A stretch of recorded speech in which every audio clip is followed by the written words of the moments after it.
What happens when the person at the top decides to go incognito and discovers that the very foundation of his business is crumbling from within? Ethan Caldwell had built his grocery chain from scratch, starting with one modest store in a small town and growing it over the years into a network of 12 locations spread across the state. He had always taken immense pride in creating a shopping experience where every customer felt valued, a place that exuded warmth, genuine service, and community spirit. But lately, something had been gnawing at him. Although sales figures remained strong on paper, customer feedback was becoming increasingly mixed.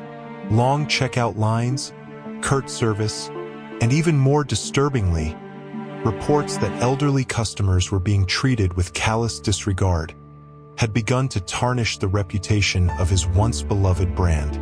Corporate reports, polished and sanitized, painted a picture of efficiency and success, but they did not capture the murmur of discontent that reached Ethan's ears late at night. Unable to ignore the dissonance between the numbers and the whispered complaints, Ethan made a decision that would forever change the course of his business. He decided to go undercover, to work among his own employees, to see firsthand what was happening on the floor of his worst-performing store. To do this, he transformed his appearance completely. Gone was the impeccably groomed CEO with a well-maintained beard and tailored suits. Instead, Ethan shaved his beard down to rough stubble, swapped his expensive watch for a basic timepiece from the drugstore, and exchanged his designer suits for a plain polo shirt and well-worn khakis. He even donned a pair of thick-rimmed glasses to hide the discerning eyes that so many employees admired or feared.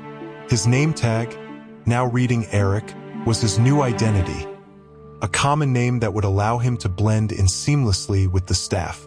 Many of his employees had never met the real Ethan in person. They only knew him as the distant owner whose face rarely graced the store. Ethan selected the store with the poorest performance metrics, a mid-sized outlet located in a suburban neighborhood where customer complaints and employee grievances had reached a tipping point. Here, the store manager, Rick, had been in charge for years despite a growing chorus of discontent over his leadership. On his first day under his new guise, the assistant manager, Lisa, greeted him with a tired yet kind smile. "Welcome to our store," she said softly, her voice warm but tinged with exhaustion as she hurriedly explained the basics of the day's operations while juggling numerous tasks at once. "Sometimes the registers freeze, so just be patient. And if you hear anything from Rick, well, just try to ignore him." Her words, spoken in a hushed tone, hinted at an underlying issue, a culture of fear and neglect that was hidden behind the store's tidy appearance. For the next several hours, Ethan worked behind the register as Eric. The customers were mostly polite, though a few expressed impatience at the slow pace. Yet what disturbed him most was the palpable tension among the employees. Every so often, he caught a glance or a whispered comment directed toward Rick's office, a silent communication that said, "Something isn't right here," and then, almost as if on cue, the incident that would shake him to his core occurred. An elderly woman, her movements slow and deliberate, entered the store with a small basket of groceries clutched tightly in her hands. Each step she took was measured, and she carefully placed each item on the conveyor belt as if they were fragile treasures. No sooner had she begun than Rick emerged from his cramped office. His presence was imposing, a stocky man with a permanent scowl etched onto his face. With a heavy sigh that seemed rehearsed, Rick muttered, "Here we go again." His tone was dismissive, lacking any hint of genuine concern, and he wasted no time in launching into a tirade. "These seniors take forever," he sneered loudly, his voice rising just enough for nearby cashiers to overhear. "They count every penny, ask stupid questions, and then hold up the line like they have all the time in the world. Honestly, they should have their own damn store." Under his breath, as if sharing a secret meant only for him, he added, "Not like anyone else has places to be." Ethan's heart sank at the sound. The elderly woman's face turned red with embarrassment as she fumbled with her purse, her hands shaking visibly. I'm sorry," she mumbled, barely audible above the din of the store. In that moment, Ethan stepped in quietly at his register. "Take your time, ma'am," he said, his voice gentle and sincere. His words, filled with genuine care, stood in stark contrast to Rick's cruel mockery. Throughout the day, Ethan continued his shift, his undercover identity allowing him to witness the full extent of the store's dysfunction. Between ringing up purchases and restocking shelves, he overheard whispers among the cashiers, snatches of conversation filled with resignation. One cashier muttered, "I'd quit if I could," while another confided, "Everywhere else, it's just as bad." In the break room, the atmosphere was thick with discontent. Employees sat quietly, some staring blankly at their phones, others exchanging furtive glances. One voice, barely above a whisper, said, "I can't keep doing this. No one even cares about us." As the day wore on, Rick's presence loomed large. At one point, as Lisa worked diligently behind the register, Rick stormed over with a look of pure irritation. "Lisa, what the hell are you doing?" he barked, his voice rising sharply. "You're not paid to run around like a headless chicken. You're here to manage. Figure it out." His words, delivered in a tone that left no room for negotiation, forced Lisa's face to fall for just a split second before she masked her distress and resumed her work. Ethan's hidden recorder captured every syllable, each one a testament to the abuse of power that had taken root. During his break, Ethan retreated to the cramped employee lounge, where he pretended to scroll through his phone. But in truth, he was listening to the low, despondent voices of his employees. One cashier whispered to another, "Rick cut my hours again today."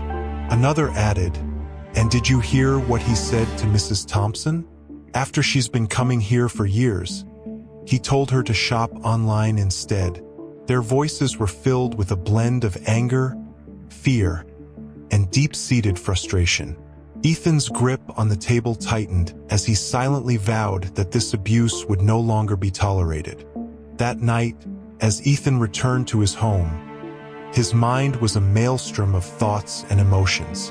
The evidence of systemic mistreatment, the blatant disrespect for elderly customers, and the oppressive work environment had confirmed his worst fears.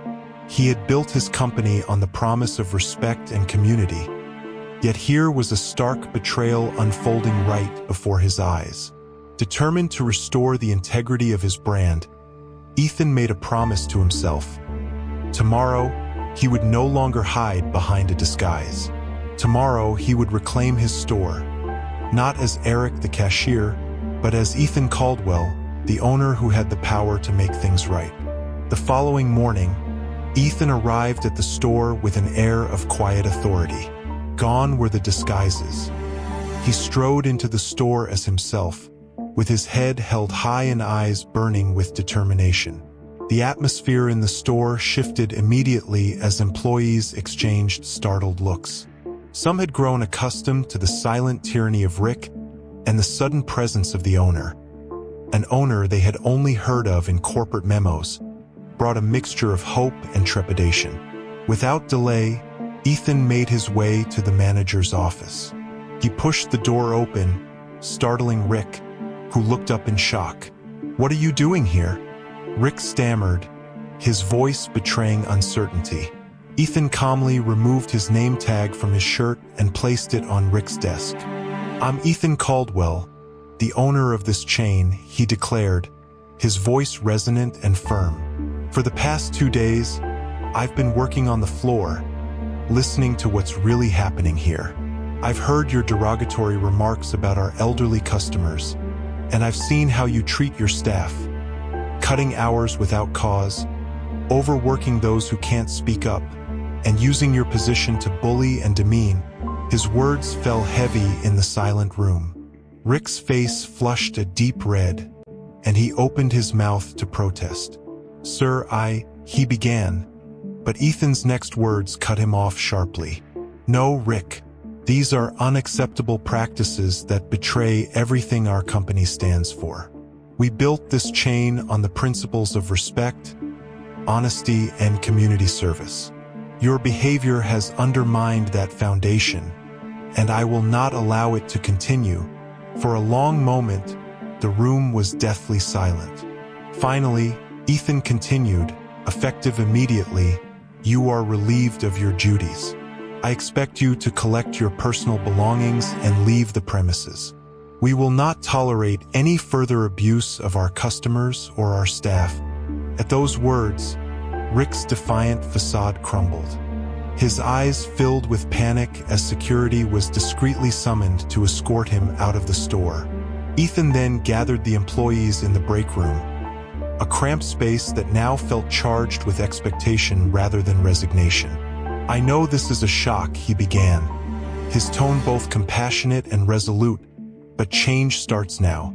I have always believed that our success is built not just on numbers, but on the dignity with which we treat our customers and our employees. I promise you that I will listen. I will be on the floor, speaking with you and working alongside you. Your feedback will shape the future of every one of our stores." He paused, letting his words sink in. Then, with a sincere gaze, he turned to Lisa. "Lisa, I have seen how tirelessly you've worked under these conditions. I am promoting you to interim store manager. I trust you to help rebuild this store into the community haven it was meant to be."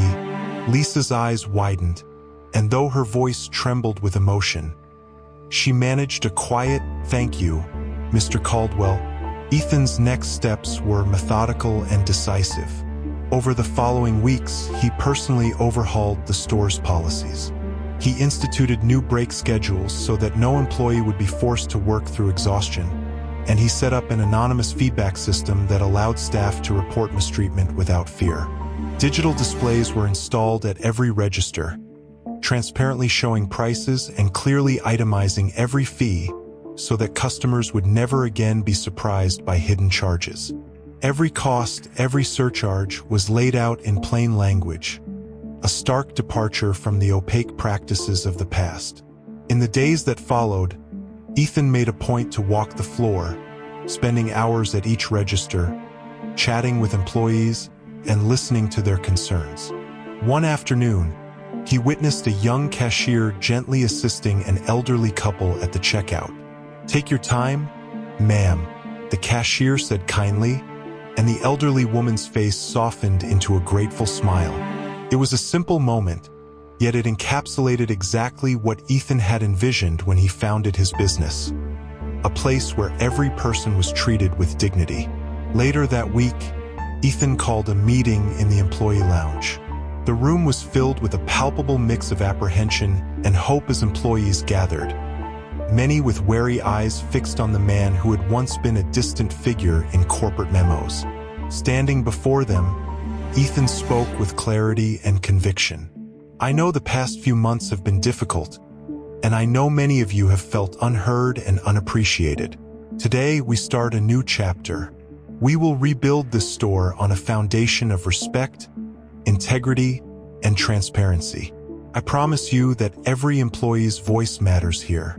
I will be here, not behind an office desk, but on the floor, working alongside you every day." A hushed silence followed before one cashier tentatively asked, "Will these changes be permanent?"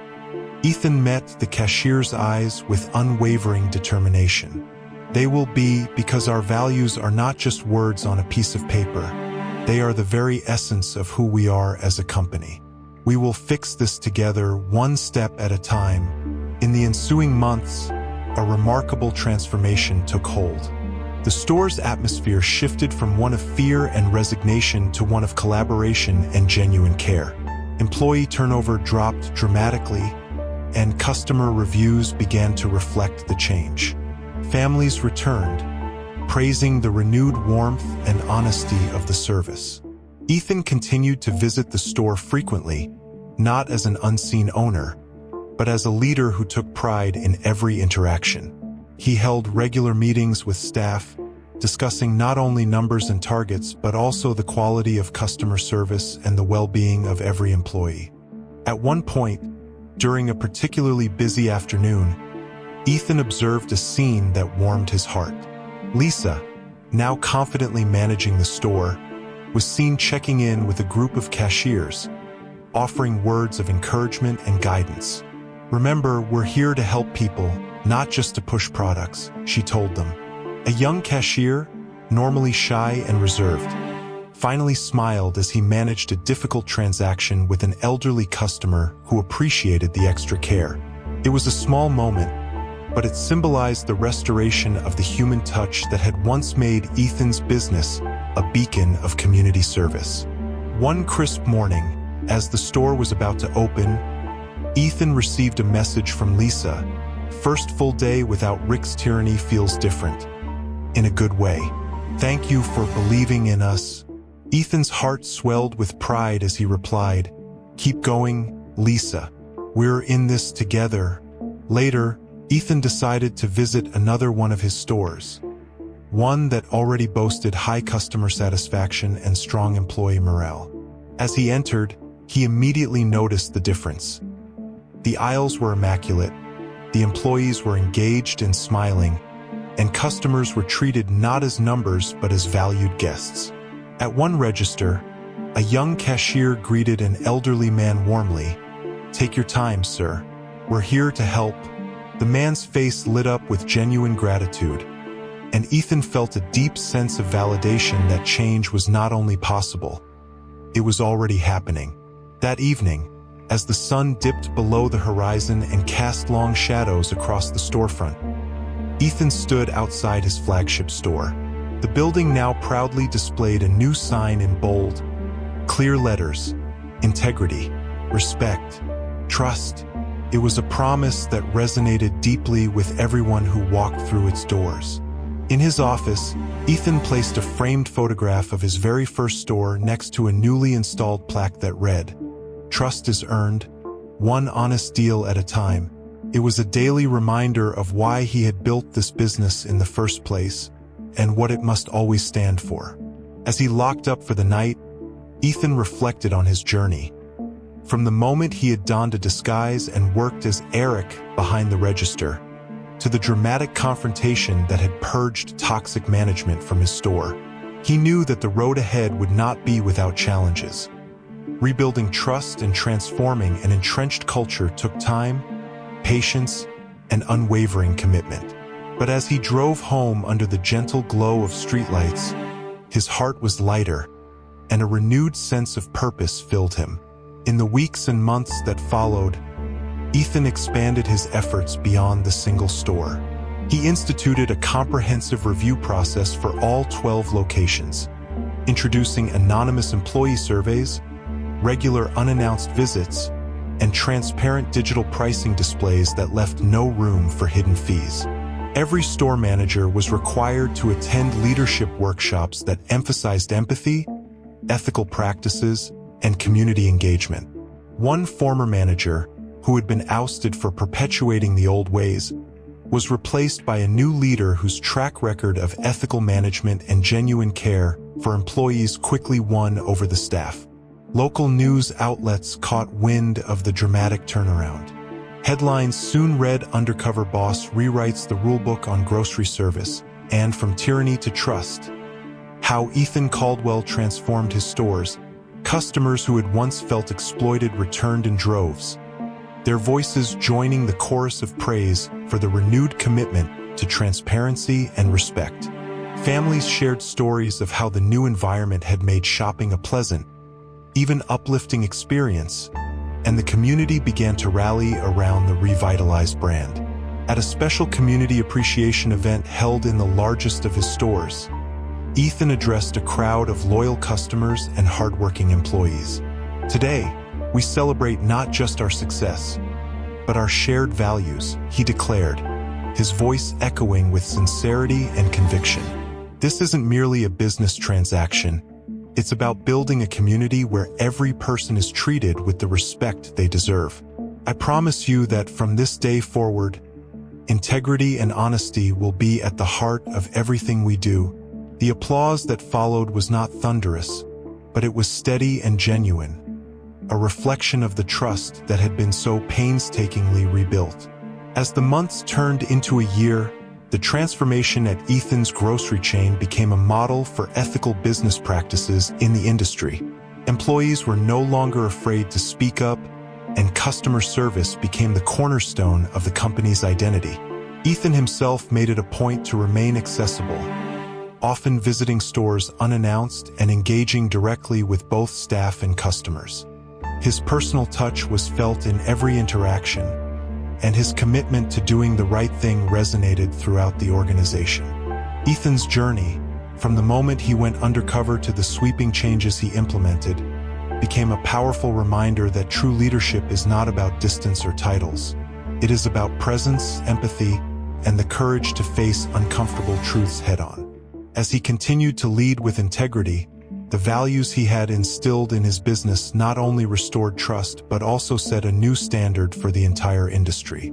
And in the quiet moments, when he looked out over the bustling store filled with satisfied customers and smiling employees, Ethan knew that he had finally built the company he had always dreamed of. A company where every honest deal, every respectful interaction, and every act of genuine care counted. Thank you for watching this story unfold.